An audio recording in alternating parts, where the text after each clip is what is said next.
हाम्रो चाहिँ आज बिचल्ली 16 भागको छायाङ्कन हुँदैछ। अब हाम्रो चाहिँ पूजाआजा कार्यक्रम व्यस्तसँग भएर हाम्रो लाउरे सरले पूजा गर्दै हुनुहुन्छ एकदम झक्काससँग है। ऊ ल्याउनुहोस् नोट पनि राम्रै राख्नुभयो होइन। हाम्रो प्यारो भाइ के अरे सुमन श्रेष्ठ उहाँ एकदम व्यापक है, जहाँसुकै पनि काम गर्नु भएको छ, यति राम्रो गर्नुहुन्छ है। उहाँको कर्मै राम्रो छ, त्यही भएर राम्रो बुढी नि पाउनुभयो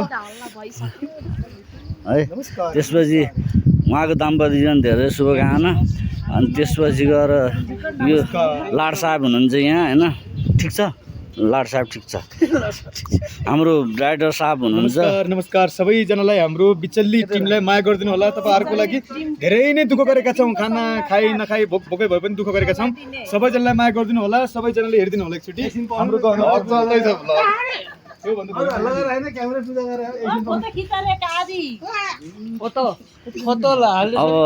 हाम्रो यसै सिरियलको चाहिँ एकदम एकदम राम्री होइन, जोगी मेरो छोरी बनेर खेलिआएकी छिन्। कस्तो लागिरहेको छ तिमीलाई भन त सुटिङ होइन। हाम्रो वरिष्ठ क्यामेराम्यान हुन्छ, क्यामेराम्यान होइन वरिष्ठ क्यामेराम्यान हुनुहुन्छ होइन। उहाँ बालनको नामले परिचित हुनुहुन्छ। उहाँले चाहिँ यस्तो बवाल खिच्नुहुन्छ होइन, लास्ट होइन। हाम्रो भिडियो त फेरि बवाल हुन्छ नि होइन, त्यही भएर भ्युज पनि हानिरहेको छ होइन। ठिक छ, केही भन्न चाहनुहुन्छ? के भन्नु जन सबैले माया गरिदिनु होला। हजुर म त हुन नसिया बालेन हो, म भइसकेँ। अनि हाम्रो मेरो चाहिँ अब श्रीमती छन् होइन। यिनी सिरियलमा है, फेरि साँझै श्रीमती त घरमा छिन्। यहाँ चाहिँ सिरियलको श्रीमती हुन्, राम्री छिन् यिनी पनि। के गर्नु अनि के छ, राम्रो भइरहेछ सिरियल? अहिलेसम्म त अब राम्रै भइरहेछ होइन। अझै राम्रो गरिदिनुहोस् भन्ने अब त्यही हो। अब यो सिरियल हेर्ने मान्छेले सुरुबाट हेऱ्यो भने मात्र बुझ्छ कि, त्यो बिचमा हेर्नुभयो भने सिरियलहरू बुझ्नुहुन्न के हो कथा, के हो कहानी भनेर चाहिँ हेर्नलाई भाग 1 देखि जानुपर्छ होइन। अनि बल्ल बुझिन्छ। यस्तो छ अब गाउँ घरमा बुढोले पैसा नकमाउँदाखेरि बुढालाई गरेको हेपाई, बुढोलाई गरेको त्यो टर्चर, अब त्यस्तो टाइपको हामीले यो सिरियल बिचल्ली बनाएको छौँ। तपाईँहरू सबैजनाले माया गरिदिनु होला। बुढोले पैसा नकमाउँदा, बुढोसँग धन सम्पत्ति नहुँदाखेरि कतिपय मान्छेहरूले कसरी हेला गरेको छन् त्यो बुढोलाई। फेरि उहाँले यतिसम्म भन्नुभयो भने फेरि बुढो चाहिँ म है लास्टै हेर्नुसम्म छु नि त होइन, मान्छे त होइन, तर बुढो बनिदिएको छु होइन। यो हाम्रो बिचल्ली चाहिँ हाम्रो आज 16 भाग छायाङ्कन हुँदैछ। हजुरहरूले 1 भागदेखि हेरिदिनु होला। युट्युब चाहिँ गहना अफिसियल छ युट्युब, अथवा बिचल्ली डाइरेक्ट गरेर युट्युबमा हाल्नुभयो भने पनि तपाईँले फेला पार्न सक्नुहुन्छ। 1 भागदेखि हेर्नुहोस्, तर त्यो नकाटिकन राम्रोसँग बुझेर हेर्नुभयो भने मात्र तपाईँहरूले बुझ्नुहुन्छ यो के रहेछ कहानी भनेर। अब काट्दै हेर्दै गर्नुभयो भने प्लिज हेरिदिनु होला है त। हामी यति दुःख गरेका छौँ हेर्नु, काठमाडौँबाट कति टाढा आएर हामीले नाउ चिसो पानी छ, घाम चाहिँ लागिरहेको छ होइन, कति टाढा आएर हामीले सुटिङ गरेका छौँ। गाह्रो छ हामीलाई। यति हेरिदिनु भयो भने तपाईँ के जान्छ यस्तो। घाम भनेको छैनौ, पानी भनेको छैनौ, भोक भनेको छैनौ। यदि राम्रो भयो भने, राम्रो छैन भने कमेन्ट लेखिदिनु होला, हाम्रो आउँ ल्याइदिनु होला, हामी ताकि अर्को पालि राम्रो काम गर्न सकौँ भन्न चाहन्छु। धन्यवाद। हाम्रो एकजना राजु सर एकदम वरिष्ठ कलाकार हुनुहुन्छ है। अनि उहाँ बिना अधुरो सिरियलै अधुरो हुन्छ। त्यसपछि उहाँको केही प्रतिक्रिया केही छ भन्नु त? अब त्यस्तो अब एकैचोटि माथि नै पुर्याइदिनु भयो पुर्याउनु चाहिँ।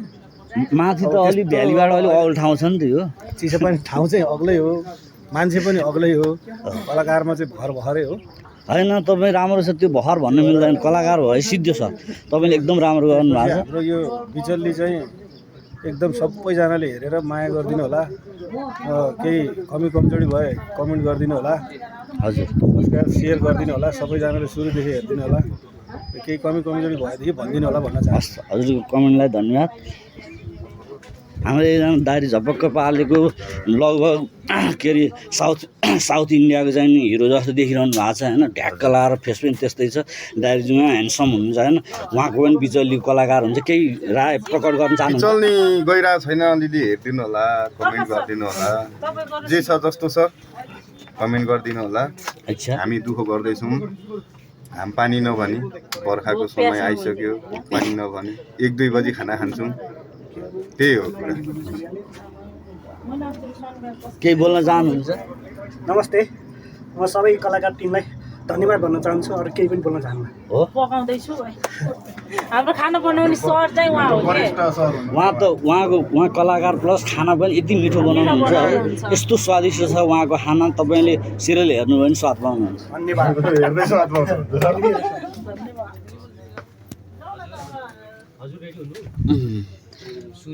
के छ छुट्टै पार्टीमा हाम्रो चाहिँ नि यस्तो यसरी लोकल कुखुरा बन्छ हाम्रो होइन मरद खाना बन्छ उसलाई मान्छे मात्र बिच सिरियल मात्र बिचल्लियो खाना काम त हल्ली खल्ली हो खाना त यसरी उहाँले लिँदै हुनुहुन्छ हजुर खाइयो त है सर कोही मान्छे यसरी पानी लिएर यहाँ त होइन खाना त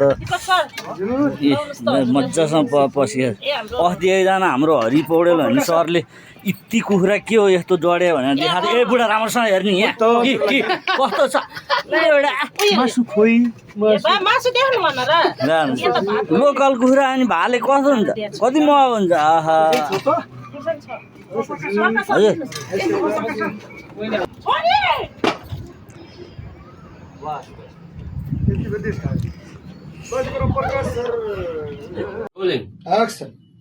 खोइ किन पनि आजभोलि यो खाना पनि मलाई 20 जस्तै लाग्न थालेको छ सजिलो हार नमान न अझै जिन्दगी लामो छ धेरै काम गर्नुपर्छ यो संसार देख्नुपर्छ कुरा गर्नुहोस् बच्चा पाउने भनेपछि पक्कै पनि अस्पतालतिर जानुभएको होला रोलिङ एक्सन बच्चा पाउने भनेपछि पक्कै पनि हस्पिटलतिरै जानुभयो होला एक्सन पीडा त मलाई पनि छ छोरी यस्तो अवस्था देख्दा म मरेतुरै भएको छु सीमाले भन्यो हजुरको पीडा र मेरो पीडामा धेरै फरक छ बाबा हजुरलाई अभाव र बदनामको हुनुको चिन्ता र पीडा छ मलाई झुटो आरोप र कलङ्कको पीडा छ म बाँचेर के गर्नु बाबा जबकि इज्जतको फल नचाल्दै बदनामको माला लगाएँ रहनुहोस्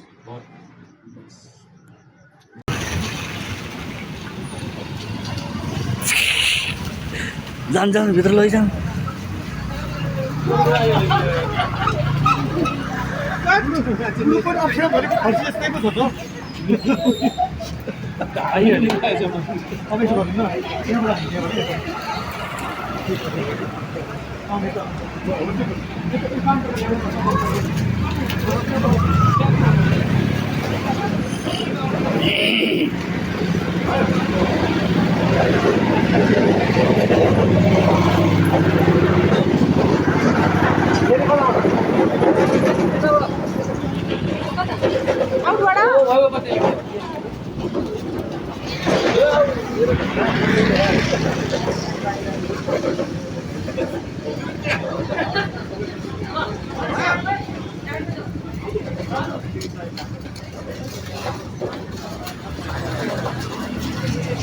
म देखि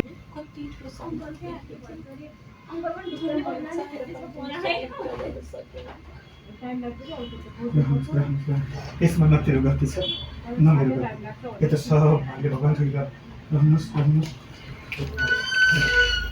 अब चाहिँ राजहरूको यो टुसर पछि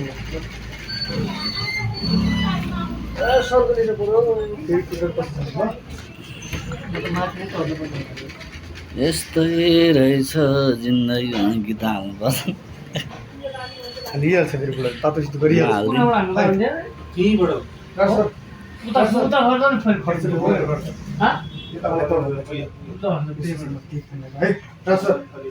खर्चको कुरा नगर्दा अलि रुन्सेल चाहिँ है खर्चको कुरा नगर्दा मलाई त भन्दैछु के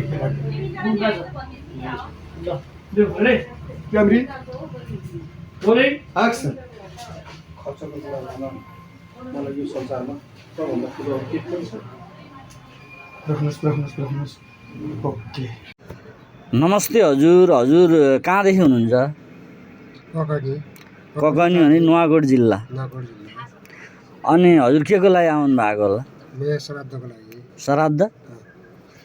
श्राद्ध भने मतलब हजुर बाहुन यहाँ सराता ससुराली निम्तो माग्न निम्तो यहाँ यो घर ए अनि टक्कै सर देखाएर सुटिङ हेर्न उलिनु हो अझ खानु भएको छैन सर बाँकी छ बाँकी छ ठिक छ मजासँग खानु होला यस्तै छ होइन अनि आजै फर्किने हुन्छ आज फर्किन्न होला आज बस्यो नि आज फर्केरै ककन जान्छु ए ससुराली खलक हो यो त घिम्रेहरू घिम्रे हजुर के थरी हो म ढुङ्गामा ढुङ्गान ठिक छ अब रमित ढुङ्गाको को चाहिँ दाजुभाइ खलक हो हो ल हिरो पो रहेछ नि दाद रमित ढुङ्गाना अनि अर्को दाजुभाइ छ नि अर्को के ढुङ्गाना दुइटा होइन हिरो ठिक छ ल हामीले मिठो गफ गऱ्यौँ कुराकानी गऱ्यौँ हाम्रो बिचल्ली सिरियल गर्दा गर्दै उहाँ अचानक आउनुभयो हामीले एउटा हल्का एउटा केही कुरा सोध्यौँ हामीले उहाँलाई मिठो कुरा गर्नु खुसी लाग्यो है त धन्यवाद